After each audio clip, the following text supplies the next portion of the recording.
Yede radiase, yede radiase, yede radiase. Asida ene dume rade ene enumren. Salvation hour so ena yasa edru. The princem dada no erade bi asoma yasa ye fama ne mba. Ewiye brei se de erade benam so na wotumi age ne manka. Ena ene enumren so edu se. Yene onyame mma bi a ewo online so ebeche erade afsem. Se de dada no yere no. Erade enshira se ene enumren waje yansem asufam. Na so wa krado se ebrei wuri nyina bebom na ye che erade asem. Evangelist Intiam working face and the issue our salvation hours now. And say ebia open videos ni bebre na etie open messages ni bebre etie dia fabric bia ho dia fabric bia o ye yibi film ye jadi ya jadi nyina bebia found bia Evangelist Intiam wa ewo on Facebook online so yes na obenya videos ni bebre ya open bia obenya na wetie emuye biara eha abodaw ewo kisosumu no Mijiri se obenye muaye ewo ho na etini ahyefitu ni enimnyam na wonya entiase ewo nya nsuma wo na wo so anamotu a wotu Kristo mu no wan fu fan na mo wotu etu anamotu bi a ahoye na Awurade etuna nam so age won kwa Awurade so ebre waye kan se wo bo wa dwem pa na wo betuni akọ na wo so akotie Awurade asem a yedi egu ho ni bebre na wo so atumi enyamu echefa Awurade so wo Yesu ni mo ebre yi eba abasie Awurade Nyankopon atsem Sheria na sem ekan dada se yenko wi afa nyina na yenko kana sempa na de obeje de ne na mo nesu ehwe jo ba onko ni enchechere no shara na ebere so abi a yegusu aye kan Awurade asem yema onyankopon ma ehu Awurade tiripọ yema Awurade ma ehu ohuru de Awurade pe ene bia ompe wo huru na namotu ezese Kristo ni wutuo ene namotu a ezese asafu ni pa wutuo aha sere bia wotu odi nse du wo Kristo ni wana montuo wuni wiase ntem wuni asadu fo wuni namfo ntem na montuo kasa mu bibia mu sedi apo ehye Timothy no ye mo nyame manyina ehum na wate ase kwan esese opaso na okasa opaso bibia ewo Kristo Yesu mu a ede nkwa jabeden ebetumi ede abel ene nyumre Awurade nso se wetumi abana ya no nyina ebom na yakwa ahengwa kase ani ewo Awurade asem emu Arofo adie ni wa etumi sommo eche Awurade asem Bible say na mso ye owiase nyina ya nkweti no anya bibi biara enra me kan say obiara opo Awurade asem no Awurade ntumi nya bibi wa ni because onam na asem so ana oye bibi ewo manama onam na asem so oye bibi ti say opo Awurade asem a eno anu no ontumi nya bibi ewo wapem yes nothing Awurade betumi aya aboa agise wo ye obi a wo ye ositie adema na asem because obetumi abo kwa bia so de namna asem so Awurade nso bebre Evangelist Ntiamwa ayekado ebre Awurade de nsem ya hyena no a ewieye brei ofese Awurade ni pese ode ma ne ma sedi ebeya aremontu ni Kristo sumu anamo ohaw ni amane ota eni amani huru ne kum ne su eni ekobo awom no Awurade ma behu ekwan ye se ofaso na ometumi adinam ewo sabre boni a ye wo hu because Bible di ka kase bra ye wo mi yabremone enti ye hwe ye da je nyina yi Awurade nso ye be ko na ya bompae na bi etumi ai kema fa nka bo we emfem ma fa nka bo we e bia wo pese wo bo ma dwumedie ne ekose de se ekwa ani enye se ya na epe no ye pese nka ba dis etumi duru be bia ye expect crans e be duru e pese etumi duru because now e duru akire de but I don't think say be bia na edu but ye pese nka edu bebre enti na bia omo akakra wetumi dia support ama dwumedie ne etumi akọ comment na so ka Awurade asem etire Awurade ma da ama Awurade ma so etire Awurade ne every blessed day said ye be ya anamotuo bi wo se wotu awon so betumi etu na wonya mu nhira entire wetumi support ana wonya frɛ Ntiamwa Kimfesa ewo nama 0266419292 0266419292 so a wonsa ebeka no na bibia etumi aya kama woni betumi adi nkomo hwede a opa bibia boda wa hawo Kristo sumu na motuo ade biara aya burden ewo Kristo sumu no ofre na megidi se owo abutre pa se glaso teacher no ane sa na Awurade adwuma etie odwanhwefo sa na Awurade adwuma etie enti no obetumi anya abutre na ono awurawuram akyerɛkyerɛ ode asese wo ye de asese wo no mo asese wo tuo bibia asese wo ye bia hwede be ya Ewurade nhyira ebetumi aba wo so. Ewurade nhyira. Ye mompae na ye ngotie Ewurade Yesu Kristo asem. Onsaka na wa share wa emesrew. Onsaka na wa share ma afoforo no obi ahun. Every blessed day bi ababa salvation hour so no. Mesrew onsenya kan ya na wabomode se wo share na etumi aya kama. Ewurade nhyira ya mompae. Wa wedding kunima ma ye enanwumre asedanka odin. Enanwumre nso da afoforo wa Ewurade wasiesie wa bremu. Wo se yanka wasempa enkyera wo ma. Wa wo Facebook akuvie so enkyera abode nyina na pa. Enanwumre wo de won sama hye wapo ano ase bre obeka kyera wo ma ye bompa sere ho nkonkro se obeye kakai fo ne boafo ewo ye sanka mu na aso ma eso na abura wo mamu se de beya wo ma na montro nyina be yie na botumi anam so age won kwan hyira nka odin ewo ye na je nkwa Yesu Kristo dim na bompa ye amen ye de Ewurade ase ye nkonko tie Ewurade asem ye be san ababim Ewurade nhyira. Amen. Ewurade aso bie nka nyame ma nyina ageme so se amen. Ye de Ewurade ase Jesus. Ene ye bedi nkomo kakra to da bia wo hia se utie nyame asa na wa adwene ye de ene wani eba ho so amen. Ba bia wi ase aduru no ye se nyame asa se na esi ye adwuma no pebitie efri akọ edwane akọ ba bia wi ase aduru no se umpa no kura pa minia unya bia so mu de amen. Ene wo mu ka no kura no mu ni FM station so omuni radio station so TV so ni wo amen. Empo asori dan omo titi mu kura be ko ye fichire enwuram ani school dem no ye dan omo hyehyɛ enti uyo hina ede se sani pa ba ko tan na se won kyerɛkyerɛ wo ni nyina ne se wo so wo ye young boy woti ase enti ede ba bia no kura ne wan kasa no wo hwe nipa o gyina wo preach ka no kura wo be bu na nim tia me kame kyerɛw omo nhye da yefo kare kare omo mobi woti ase kotu no mo nta nhye bi empabo no mo nhye bi o enti se wo hye mo odwom kura wo hye mo na ase kyele wo be bu ma ni ntia amen. Enso mo na ka nkwaje sam na ede a kyerɛ mo yankenka Bible according to Isaiah chapter 56 yawe Yesu Kristo tebia ne ya bia ode ba ji nipa amen. Enti me se asase su a hwe Petro mo Yesu fo mo de o be ye na suafo agini o mo ginai ama Kristo som akwantuo enso Petro ye nipa bia onko school da meboa amen.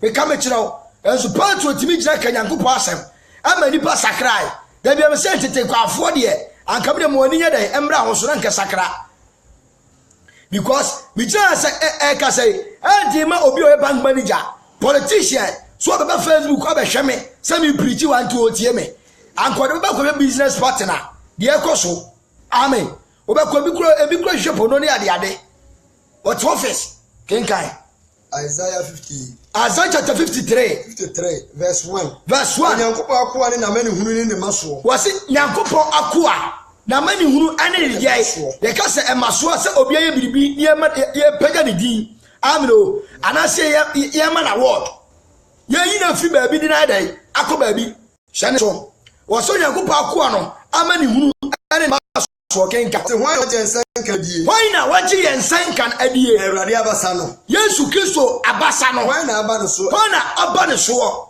amen asanka ye kan hwan na aje adie na Ewurade basa eye oje no hwan na adadi ama no kenkai wase Ewurade abasa no hwan na adadi ama na hu hwan na adadi ama na hu enkwaji abasa no hwan na adadi ama na hu oje abasa no hwan na adadi ama na hu amen kenkai bre wase no free said dufuro Bible say free said yai dufuro na nanim se asase pese na anim te sa asase pese ehini wase eni awofe Bible say na eni awofe na eni enumunyam na ade na epeja ne so adi nkwaja bre nipa no eni awofe eni enimonyam kenkai Bible say na yehunu no na oni suban a ebema ne ho aye oni suban a ebema ne ho aye fe kenkai bra na obu no nimtia Bible say obu no nimtia na marima po na emani man so po no na oyenipa a ohunu ayade na oyenipa a ohunu ayade onim yade wase na onim yade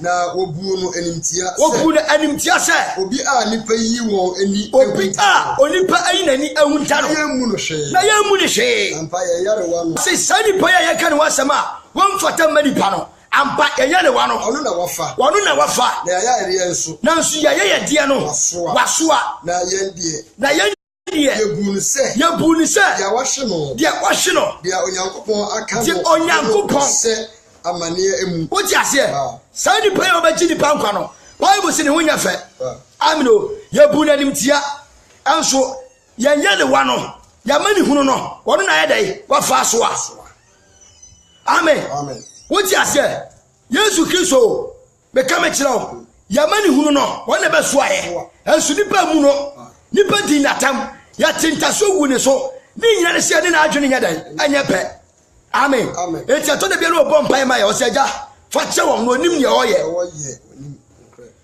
eti na asasi so wo mu a ombetimi apreach pa aka do kransam ye mu omo amen ye mu om enso mu ni nipa omo de wo kwankwaje ye mu omo ni nipa o metiba kire nkwa ekwan asema ani ensema Yesu Kristo yedai wo pe amen what you say yan shai according to Isaiah chapter 61 kasa me ka asemi kiro Yesu Kristo Bible sin anim ni suba ne tebia ani ni pansa ya prakuro ya boniti ya piano ya sano ya drano kenkai Isaiah 61 awrechechire beba no wo wi no se awrechechire bi se ba mo man no onyankopɔn ho no so wo wi no se sai ni power na yen ni paye mu no onyankopɔn ho ye dai awo ne so efise asra me se wasra ne se me meka sempa me nkyira ma me meka ensempa nkyira ma ne hunufo wasoma me se me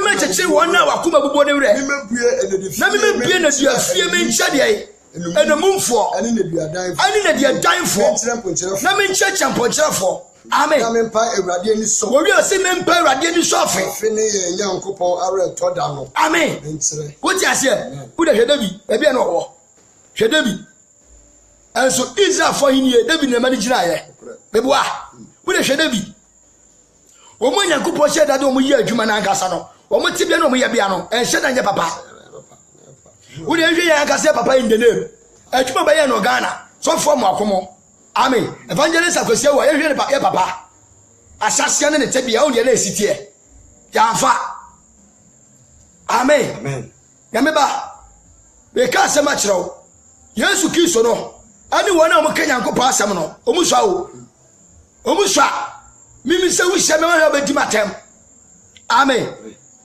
eya fun su na hu me sa o bebreba omo ba no ma babu ya nimtia unim se la no bi ga bi ba onya ma anu ofre me daddy ntiamwa obeduri ano obeduri obi so ba ebe me nche na ofre me daddy no odi na tem ni nya se we na ofre daddy no we onso bu mani ntia amen be ka me kiro eti da bia me se wo mo nyankopɔ de wo mo nsama ma omo no omu so wate omu tibia no omu ya bia no emfa wi ase amen ye bedi nkomo ntia me we fa mu ma hwe esi Yesu Kristo beba so wufo eno na me ni ubesua ho ade Yesu Kristo beba sa kronfo wodi ensese ho ma wi ase atoponya wo de ma me masam anya wo de e wo wi ase mo ani nyi wo wi ase amen o amen ya fashion boy ya fashion girl jiwani hwedi tuane shisha bi yi upie dressman no fu mu abonten tonku sira we de no why Yesu we ba ususo wifo amen according to 2 Peter chapter 3 verse 10 Yesu be ba say de comfort to ahye so no be say da we ba no ni na ba you say Yesu Kristo was da bia to no and any people say 2019 massacre e be say February massacre time massacre amen o we dey say Yankopɔn so tie wo de wo tie kenkai 2 Peter chapter 3 2 Peter chapter 3 verse 10 Kristo dano was Kristo Yesu dano na Awurade da baba se dia owifo was na Awurade da baba se dia owifo da eba osoro de kukuru emu na osoro de kukuru be twema ko na ewiemu fiti ase dia be hia sai na asase na emu nyuma be na asase animu nyuma nyina ye den ebe hye we dey fa wotu wafuo so amen fa wotu dan anu business company o filling station so for ni to so for ni tumo gasam so yesu be pompo firi mu ubenu ho obe na otweman so wafuo ho what you say obe na usiba ase na wono msa e ka me kira wo de kwaso a obe na da so ti lesbian any gay nim wo de fama pema. Amen. 1 Thessalonians chapter 5 verse 2 to 3. Amen. Was already that obeba so wifo ba. Obeba so say the kromfo beto ahye wo so no. Awunim. Da Yesu beba. Obeba na uda so nyinsai. Nyinsai wo. Yesu beba betomo. Nurses and doctors. Yesu beba betomo na uda so rituals. Sikadrofo obeba betomo. Adano. Be janu na mumrika rough. Kenkai. 1 Thessalonians chapter 5. Was already done no. Verse number 2. Verse number 2 to 3. Obiara nim dako a. Bible say obiara nim danko a Yesu Kristo be sane aba. O say efri se. Mo ara munim ye se. Munim we se. Ewrade da no beba se orifo. Ewrade da no. Ebeba se do orifo ba najo. Na ebre a wo beka se. Na ebre wiase nyina beka se. Ya wasumdie ni ahoto no. Na ene anu mpofiri mu ara. Na enum na mpofiri mu ara. Wasaye kase beba ni pabra ba so. Ebeba ni paso sa awoko. Eba baba wa onyem so. Woko awo so. Bible so uri nya kwanya dai. Hai ada Yesu beba no. Amen. Once the wiase nyina pa hoto. Obi e pa asumdie. Obi esuo kom. Amen o. As Bible say, ebra emuya de yedai ebeba. What you say kom beba mia asase wo so be sore. Ene akiso fa sofo nyina pa asumdie. Ba bi wiase dum na pa asumdie. Unim se je okon ano. Why na akwa akon a abra okon ni wa asumdie wo. E wo se ni wiase nyina sore kon. Amen o. Unim se wiase ni kiso so mo be kon. Anu na dia sumdie ani bo aseto bebra Kristofo so ni mu a emu kinkan Bible no Revelation chapter 19 the Armageddon war, the third world war ebe shase in the spiritually say na shase antichrist. Amen. Okay, Matthew chapter 24 verse 29 to 35. 29-35, sorry. Amen. Say Yesu be pie oso na wa broche wo Kuwait fo ne ho na wa Saudi Arabia ho ababa wo bono obaba beto. Amen. Manam no obaba beto na ne twempra wo de wiye sika ya za traboche eye brabofunu na send sika ye so di sika edan wo Ghana tinya so ye boga wo de ye obaba beto na da so hihya mawre. Amen o obaba beto na da so hihya mawre na wure woni achi be kame chiro kenkai. Matthew chapter 24. Verse number 23. Kwa? O say onipa ba no ba. Verse number 29. Verse number 29. O say na nanimu no. Bible say enanimu no. Awuyeyi akire no. Was awuyeyi bi akire no. Entamara. Owie nyina beduru su. Na osane renhyire. Na ensuma betutu afiri osoro gu fam. Na osoro hode be wo so. Enu na onipa ba no. Enu na onipa ba. Ne ba ne sanche ni bedadi wo so. Na asase su musu ko nyina ebesu. What you say? Na asase su musu ko nyina besu. Onipa ba no se. Na obewu onipa ba de se. Ofiri suru benya omurukum no. Ahotin anye ni monyam kase so. Bible so besuma na bafo. Ade tutrobento. Ani wo sebo. Na obebo wona wa yi won ano. Afi wiase from a 9. Amen. What you say? Yesu bebo wona wa yi won ano no. Yayi. Etu ka o ma yayi won ho. Amen. It's a Christo ba se mpofiri mu a obenya wo. Ne preach asem o enya nkom sha asem enya me kwa asori asem. Amen o wasi won na waye dai wayi wo mo wo ba bo ma no firi from anan emu awuyeyi na chiro so mu. Amen. Odu 35 no verse number 35 what's it say? Verse 35. O say osuru na asase betwam akọ. Bible so osuru ni asase betwam akọ. Na nsam de. Na sumi Yesu Kristo me nsam de. Ari ntwamu da. So osuru ni asase twam akọ a eje na de ho beto so asase so betena ho da. Awade e akwantu adwuma ade company oyira na je na de ho to so. Amino degree diploma professional bank manager je sika. Amino. Sika. According to Isaiah chapter 2 verse 20. Farewell from Mame.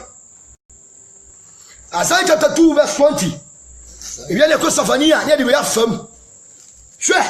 Yes, you know. What person for? What person from for? The one who does a comfort them out. They didn't answer when you Isaiah chapter 2 verse 20. Eternal. Bible was the papa to the get. I didn't have to win in the Sikana. Oh, your man. Oh, the Paya Maya, so no. About two watching it. I'm a good see. Yes, you have about two Sikana, a watch them and Kusie, and Empire.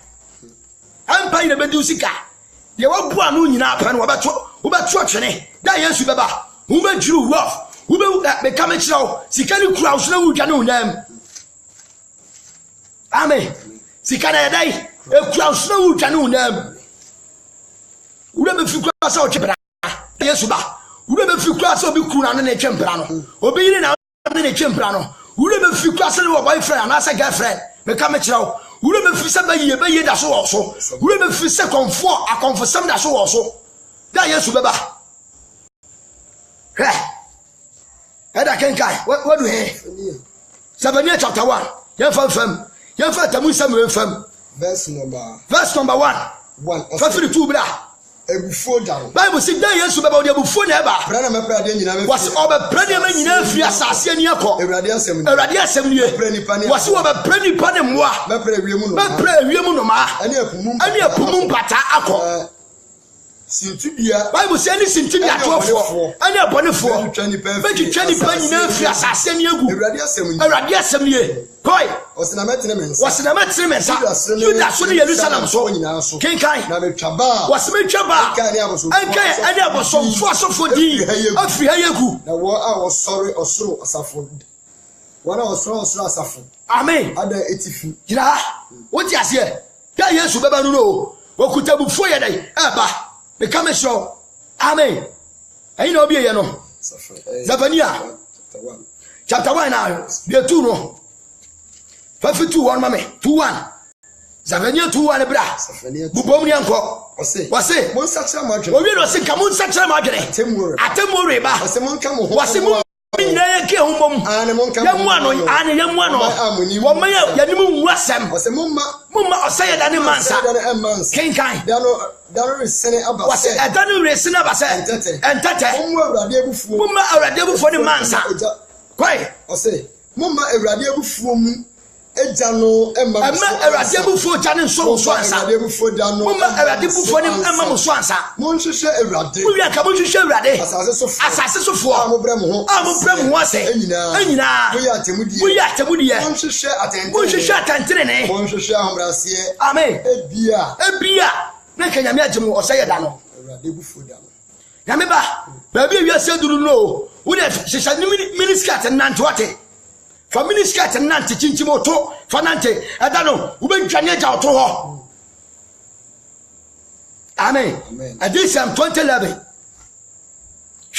ta Yesu baba wure be fi kwase wo mpabo agu ho wure be fi say watuto nwi agu ho wure be fi so tuto nkwa de be sra we de wure be fi rough because adani ye American ya hu ye hiada obie enka no kran chemu ntia wuni de free suro ba wuni de eba nkwa shadade eche ena school form wo awrade school ti woti ase training college ti wo awrade universities ti wo awrade polytechnic a wo nti wo awrade eda no wo beja polytechnic ho headmaster juma no beja to ho teacher juma no wo bejane ja teacher juma no ho what's say ewrade da kase na ben Bible say ewrade da kase na ben na ben repentam say na aben repentam say anu ya nyuro say what's danu anu anyono odom beri matiem de odom beri me betiem dendenden etan eyani breda awuyanyi ani ho cheda what's say ani manfo yeda esumni kusukuku hey mulunkumni kusukuku da what's tutubanto ani oseboda Bible say ereba afasu ani foni abatenten ne sonso nyina so what's ye hiani pa ho what's obenante se trafo if you say everything we in bone na omoja ebe kusen futuro wonam se sabie won bi tan so ne won sika so ntumi nye won gba no sika ntimi nye wo woti ase wa se everything bufo da no sika nya dai entimi nyewo se no ko twija no mu unni ko twija ni mu no asase nyina be hye na wadwere ase hwe badwere na me ba ba bia ye duru no mo ni nye dai ena ho dwane jo krankwa wo ti ase mesi ye dai dwane jo okranka Amos chapter 5 verse 18 coming. Amos chapter 5 verse 18 coming. Waka asemi wo ho. Yan hwe Bible no. Amos chapter 5 verse 18. What's it say? What's it one year one hour feet a radid? Bible see 1 year 1 hour fear radid dano. A radid done by your What's it a radid done a bay with the ayesum na anya at a say obi a dry free jata. Was it at so be Johnny free jata? No, we sister head. We sister head. I know you should be no. A baby can kai. Or send over fee. Bible so better fee. Or an set to a face you know. Can count ye. That to Basia Mame, or the inception of first you was so the inception of first you, or what canon, not or one so the Sanya canon. Can Cabra rather than you soon, was it rather than you soon, and your high kusu, and your kusu, arrange like that. I don't know so soon, Mamma, ye. What I said, I'm in a year saying never tell it to say so them a Genesis redeem. We so soon, Mamma, ye, soon. Amen. What can you I did some? Revelation chapter 20. Chapter 20 verse 11. Verse 11. I say, amen. Who you know sorry any atemu. Was amen who you know sorry any atemu. Amen amai. Aya hwe oni. Amen you know sorry any atemu. Was na me hu ayi fita gugu. Was na me hu ayi fita gugu. Ani de ote so no. Ani de ote so no. Osoni asase dwane na nim. Na wanya baabi ama. Na wanya baabi ama wam. Na me hu fon Ami awufo nketwa ani akase se wo jeja ayiwa na nim na obrabia nwoma bi na obra nwoma foforo bi aye nkwa nwoma no na onam ensema wa hwene wo nwoma no ebe pu na ten ufo de aten se dia onwuma te na apu yi na ufo ma wase apu yi na ufo ma adabi due apu fa wa due o ti ase ye se nso asama do be yiwa ma adano asama do eye ufo a wo nyina nso ma hwe yesu ba o Revelation chapter 6 Revelation chapter 6 verse 15 is say 12 Revelation chapter 6 verse 12 ken kabra Revelation chapter 6 verse 12 wasen so anu etosun wasen otin anu etosun sia otin so anu etosun sia na osena mi hunu yi asase wo so kese na asase ba wo so kese owie nyina ba du so se enyi kotokuo na osane dani semoja osuru suma tete gu asase so ati se brodoma enfama eyedai ati na ba eguo kenkabra osuru yi ne ho akọ Bible say osuru yi ne ho kọ se enwuma wabobo kenkabra osena emepo ne ensupo enyina tutu firi emepo ensupo ni nyina be tutu firi awade ani asase so ahemfo na asase so ahemfo ani ba kase ministers adefo awodenfo be kama chiro enkwa ani adehye nyina be hunta wabuta ani emepo entam wasiro ka chiro se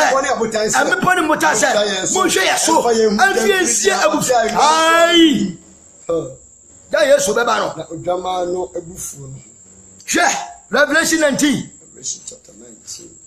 Kasemi wo. Hwe. Amen. Amen. Revelation 19. Revelation chapter 19. Verse 11 coming. Verse number 11. Also ojefo ne ho eni swade hunu kese. Wo so ojefo ne aso ni ho aso eni swade hunu kese. Osena mi hunu se osoro ebu. Wo se na don se mi hunu se osoro abie. Na hwe oponkofita. Na hwe oponkofita bi ni. Na dia oteso no. Na dia oteso no. Friend osi ade. Wa friend osi ade yo. Ani oni kwafo. Wo bu atan. Na otu satene ni mu. Na ni ti se oja. Wo se na nani anti se jaframa. Ahomatire bi buboniti. Ahomatire bi buboniti. Na wa tire edibi. Na wa tire edibi. Obia nim de so no nko. Na osatade bi na osatade bi a ode bomojam ade to ode atade na bomojam because oboda ni bra so wo be diewu wo be kum ni pankasa wo be hwemo jagu adano wo be twabo ne fo so ka ento ade na atade na bomojam ni nyina sa wo mobro ni wo biem amiro because ebia na nka otwa moja na atade fita ebia kema on ba ye ne mobo ento di kari atade na ye dai abomojam ansa akoye so bi obeto atechem na no wo ye fi dada Amen. I will be good who flew on him. Nobody can hear who fee. Adano, a woman brony walk. Mura mama asofo nka nkyem se nyame de ahumobro na ebebu aten. Mama asofo nka nkyem sa. Psalm 50, Psalm 50, be Psalm 50. Be Psalm 50 na me fa we fam. Psalm 50. What be share? Share some near my own tears yentia. Sankawunim dia ba menua. Ka topano we jai atopano. When you bless section for this kadu me jawate. Jai sikadu ne to. Jai saka wanu jai to. Amen. Adanti na oda mo bi du turu sikanti. Adanti. Fabie. Psalm 50 verse 1. Psalm 50 verse 1. O say Onyankopon twedi ampon. Wasi Onyankopon twedi ampon. Erade wo rekasa. Wo fre asase fre boye. Ade kosi na toye. Sayo awon fe wie peyo. Na Onyankopon free hwan. Na so Onyankopon free hwan. Wasi Onyankopon beba. Orinye ko. Oja free na nim na. Every shade wo na nim. Na ahuma tu wo twa na wo hia. Wo fre na sofo. Na somfo. Afu asuraba se orebebu ni ma ani asase se orebebu ni ma yaten owi no se momo ba ma hote fo wana wanam afarebo so anim wa pam. Daniel chapter 12 verse 1 she eni abre na me be jojo krankwa me ma me jale jojo krankwa amen waja wo yire ho afa obi kunu waja wo kunu ho ani obi yiri twempera awade mu oye awade wona so se o kan tam no hwede awade mu oye nuwom kro no amen ukoye adwuma na se ko ba ukwa kro no ye Daniel chapter 12 verse number 1 o se abre ni mu no Michael be pon makase no ejina ho was Michael me pam makase be so de ejina ho o man ema ejina ma Kristofo ebe so ejina ken kai bra na ebe ya hunye hia was dano ebe ya hunye hia ebe ya hunye hia bre efri se oman ba ye be si wo jase edan Yesu be ba no ebe ya hunye hia ebre efri se ye bo ewiase ebe si Genesis ebe si ye bre so bi ma da na ebre no mu no wo beje wo manfo efri mu amen o ebre no so beje Kristofo mu ya tene na efo amen wo sese ho de amen o wo sese ho de e ka me kire wo amen Ezekiel 7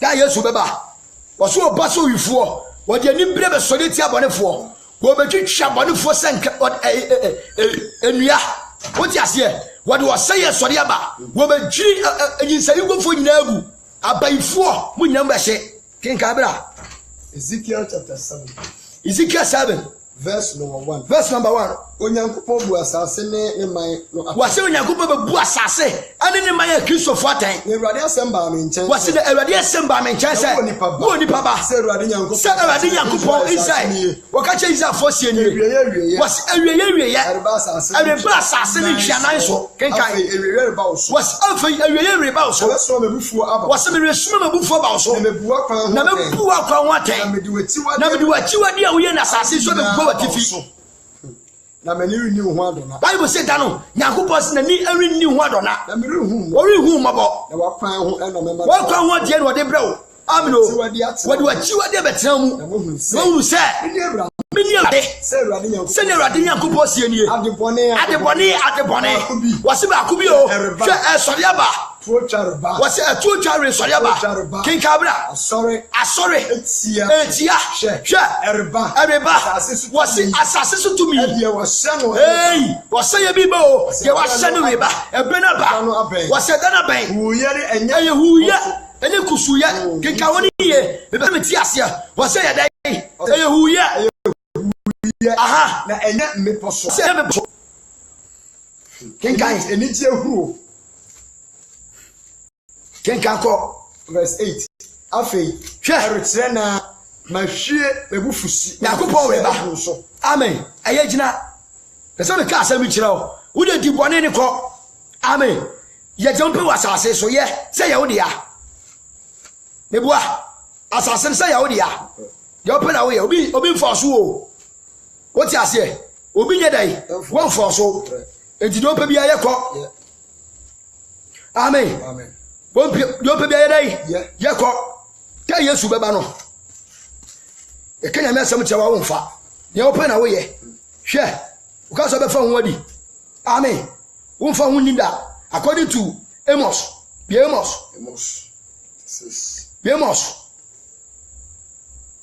Amen. Amos chapter 2 verse 9. Amos chapter 2. Amos chapter 2 verse number 9. What's it say? Say. Nanso me say won enim amorini. What's it dey? Nanso me say won enim kenkan amorini a the kese ete say ntwene da 14 bra 14 verse number 14 what's it the dwane baba ahonye what's it adano dwane baba dey ahon harfo what's it obi onimi kako asase do obi dwane na defo so na ahwodefo so ahoden abono ahwode be bowon na do merima renyi na entombarima wontimi nyi ne ho nkwa amino eda yesu beba no na meba yemfa wosia yenkoso biem amen woti ase for the chapter 32 verse 30 wobra baby 22 say 30 wobra nyame eka temu ho asem bi wo ho ya fa mpe so ne yampon Deuteronomy chapter 32 wasi mi yankopɔ me nsa so atemu wo na me se me nka ntan nyina nyam fa firi wobra wobia yene ntama me hwɛ wonim hwɛ asem no ya gya temu sam ene ya preach mu yedie akontu ya preach ma wade ye ya church sam na to amen what be Deuteronomy chapter 32 what be 36 what bra baby asam no wo amen pesa me che wade nyankopɔ che atam wo de ba wi ase so 36 bra ma ho ye ha ma me what say amen Kristo ni Kristo fo ni wai munso ni nyina o na oseye bi ba nyankopɔ bu afu o ma no Ghana man abosomfo di hene nyame bu afu ye kenkan ose Deuteronomy 32:36 ose na Awurade be bu ni man aten wose nyankopɔ be sɔde bu ni man aten na nku abaye ni mobɔ wose na nku abaye ni mobɔ da no be hunu se ebra mu be hu se wo hojo kura no amen akwa ana odehye wose na akwa na se odehye ni wo biye wose obeba se ehi na wonyame no ehi na munyame te gale ne nkuafo no yedai ewo amen ehi na beba se munyame ne yedai ewo da Yesu beba no wo de oseye bi ba emi hira wonka ho asem yi de ope ebefa de won pe bepo amen o po nhira ne wo fa so nhira ne wo obi mfo so Bible say the oye de entene no obenya de entene ka tuya amen tinyame sese de entene ne de entene de ba abone fo ne ababa fo so etu ye de entene a de entene ka tuya na be de wo sameka sa oye de entene ka tuya na so ye de wo sameka nyame mfo so sa som no so atemu da ne de odo betu jem amen atemu da no de be de wadu betu jem obehye wase obegu onimu ase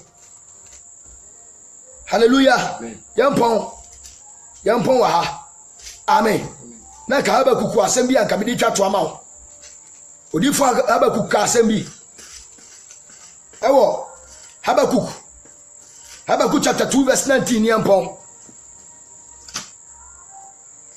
obie amen abranche mi tufo ene ensode mani nyina da ne shabo boys instrumentalist so be ukacha so meto nwum wa sori dem a this so charge wo the gospel musician for esubai hwa difo ne asofo omugu omaga na mu sei yan kire nkwa kwa nche nipa kenkai Habakkuk chapter 2 verse 19 verse number 19 osibie wa o ka kire duase mo adanu ka kire eduase hwe ye nyame ne na o ka kire abo na mu wi amako abo mu mako ka kire mo se sori ye enu na ebe kire adi enu na ebe kire odi adi ana wose hwe sikane dwete wodi sikane dwete ana adira ho na ahomi biara wose na ahomi bia ni mu na Awurade wo na sori fie amen kronkron wose Awurade wo na sori fie kronkron asase nyina ye dai enye ko wo nanim Awurade hira sakra wadire enchede Yesu ba asofu ma me fomo sakra hwe osuba ni no ne ye weakness ani asori mpanyimfo mum ye sakra Kristofo sakra ma dwene amen Awurade hira ono mu a minisa asema makai obefa de waso no wonche de honhom e ka cha safo ya me hira ewe Yesu di mu amen amen ya de Awurade ase se ebrei aye Awurade pe na ode yen ache na asem a etesa menua bebi a wo bia no Awurade asem e na aba wo nchen mesra wo sɛ wobɛtumi afa na wode ayɛ adwuma bible sɛ awurade bɛba sɛ owifoɔ ane awurade bɛba sɛ owifoɔ bible sɛ sankwa ani dɔnko anaasɛ branka ne awurade bɛba anka wobɛsiesie no wo na waboaboa no menua wonim ntira yɛbɔ kɔkɔ sɛ siesie wo na boaboa ho na ɛrenkyɛ ne awurade aba waba sɛ owifoɔ sɛ owifoɔ ba because ono oba o mo nkae woni beba na oba so ye opa bia na ode ye wo saa na awurade da no ba ontumi nane enko ontumi nane nim woni anu ye bia na ode bema ente brei mesrew pompa mesrew so brei bi ni aba me nua ba baba wa kete asia ma me ne papa no mesre mo ye nyina mo modin se betuma aboabo ye ho na asiesie ho e de atwa ohen kase no e wo ne da kase a erba ye so mpofiri mu no na ye nso yetumi enya baby ehunta ye ho e wo no na etumi enya nkwaje de amaye awurade nhyira nhyira ewe Yesu Kristo de nemo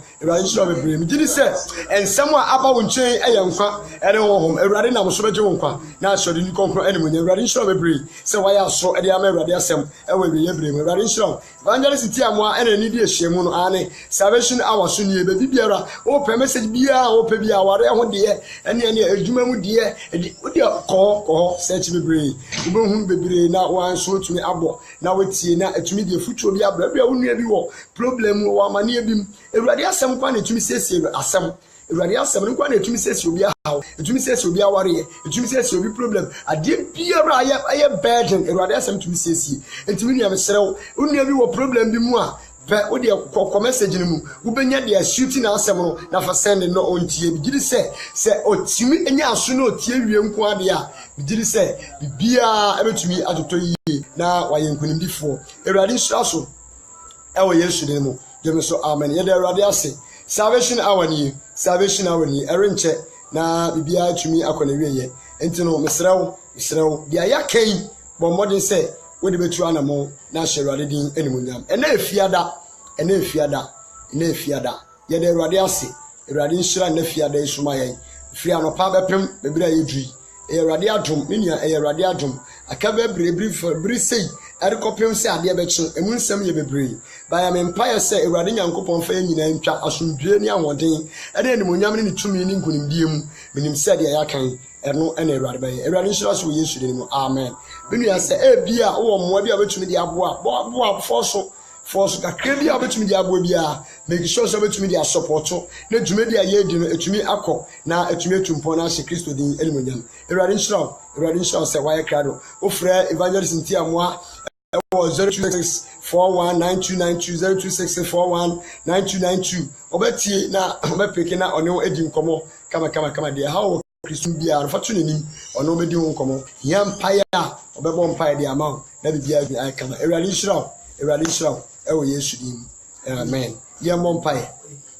wadi nkunim ama yen ejefo ena nwumre nso ampaye de ho nyina hye wonsa abra ye hye ase yenim se de ade ya be kana no na we awurade wo ye enti ebra watene wabasade ato ye nso yi wama ya nkunimdifo ewo ye sankam wo manso ewo wonim ye nyankopon wate wasem obone form pensa nanso ne pensa nko be wiase obifo afiri makomam nanso ebra yi se wotene wabasa awurade bre wona se wo Yesu Kristo dinimu awurade wotene wabasa to maso awurade bre wona se ewo Jesus wo nyankunimdifo ntumi nye ositie ma wasem yi na wo wasem ntu anamo se de ebe ya enkwaje wa asem nu mu no won sabetumi aka awurade hyira soma ye ewo Yesu dinimu amen ya de awurade ase awurade nhyira ewo na jinkwa Yesu dinimu shalom peace ya be san ehia bi awurade asomdie nkan amen and amen.